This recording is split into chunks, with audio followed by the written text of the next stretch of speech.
My next guest has been helping others find clarity in their lives, and now she's eager to help many more with her new book called The 5C Solution. Welcome, Clarity Coach Cindy Cipriani. How are you? I'm great. How are you? I'm great. Now, you're also a certified recovery specialist. Yes. And what happened years ago that kind of shifted you and had you come up with all this really initially to help yourself? Well, I know from personal experience how devastating it can be to be in an abusive marriage, Right. to lose a lot of loved ones. I've lost 28 throughout my lifetime. Because you said you had a big family. Yes, large family, many friends, and I've been with most of them when they passed.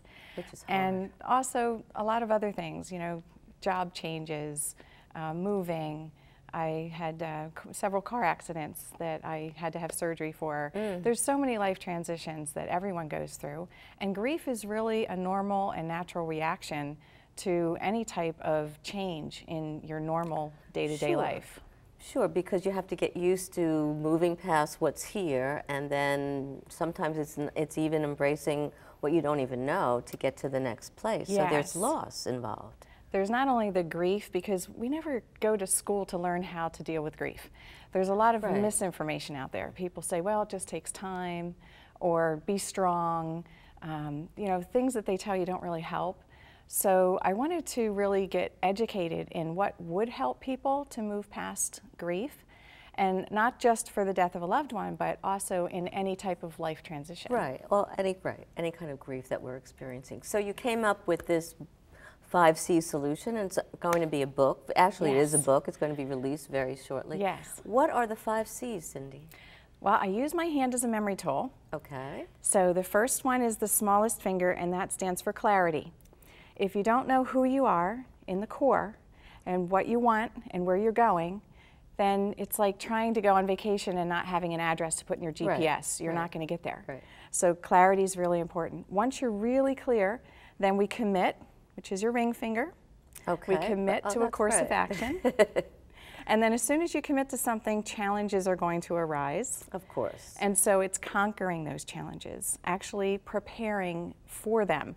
You know, what's going to stop you from getting what you want? Right, so you have to know that, at least go through what might happen in your mind. Yes, sometimes it's that little voice in our head that we all have. I call him Mr. Prickly, and he pricks at me all the time. You're not good enough. You're not smart enough. You know, all those little things. The next one? The next one is create. So we create a step-by-step path to move forward. Okay, great. And then celebrate is thumbs up.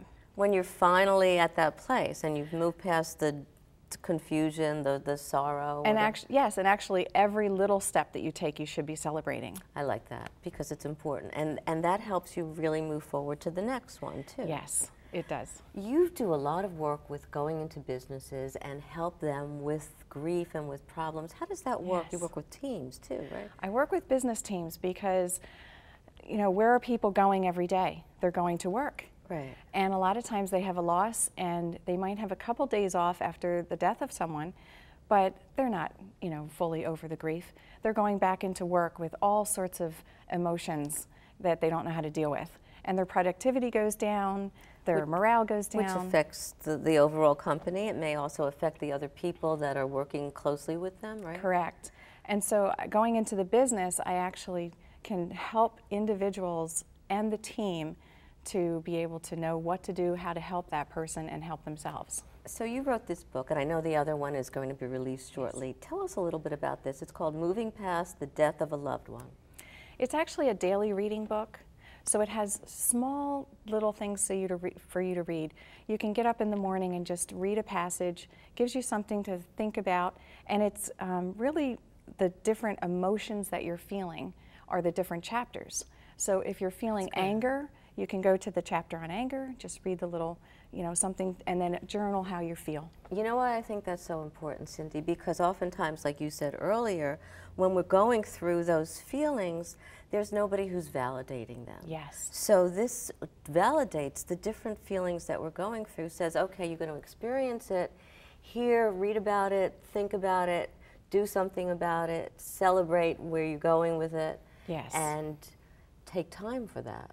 And there's also a lot of isolation. We live in the social media world, Right. and a lot of people feel like they can just put on Facebook, oh, sorry for your loss, It's and not then they move enough. on with their life, Right. and here you are still feeling terrible and not knowing what to do about it. Or a lot of people don't even go to the office anymore. They have home offices, and so they're by themselves and they're grieving. And they're in that isolation. I remember somebody that I worked with who lost a father and a mother within a very short period of time, and everybody was saying to her a year later, get past it, move past the Yes. grief. But you've got to grieve in your own time too, and people need to give you the respect to do so. And there are action steps that you can take, and that's what being the grief recovery specialist is all about. I studied at the Grief Recovery Institute in California, and it's a wonderful program that actually helps people to get that emotional pain out and be able to verbalize it and be able to move on with their lives. So you really have to talk about it too. There can be a stage where you're not able to, but at some point you have to talk about it, right? Yes. Yes, it's very important. Wonderful. Thank you so much, Cindy, and I love what you're doing, and I'm waiting for that book to come out. Well, I can't wait. I'll get you one. Thank you. Power Your Life will be right back. Ahead, find out what's hot for next week.